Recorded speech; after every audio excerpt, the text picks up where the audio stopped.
Hello guys, andito tayo sa rooftop. Nagduduyan. Andito ako sa kanilang tambayan, ng mga anak ng mga amo ko.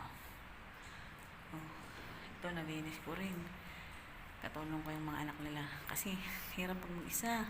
Sobrang lawak ng linisin guys. Tingnan nyo naman. Oh, duyan-duyan. May bike. Hindi pa ako guys naliligo. Ang lamig. Gusto ko sana maligo sa ulan kaso nadudumihan ang loob ng bahay. Mamasa guys. Dito ako sa rooftop guys. Pangatlong beses ko pa lang dito nagtambay. Kasi nga maliligo po ako. Kasi wala na akong gagawin. Hayahay na ang person guys. Kayo ba guys? Kunting timbot na lang, mga kapwa ko katulong. Kadama dyan.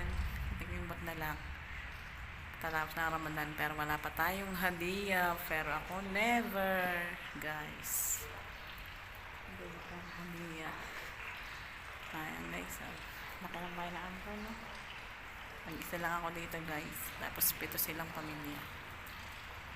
Dati unang punta dito may alaga akong matanda 100 plus years old, tapos mga 2 months ko lang inalagaan.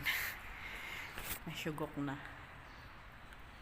Ang hirap pag mag-isa ka nung may alaga ka, hindi mo kakayanin. Kung anong yun, sukong-suko na, buti na lang nasyugok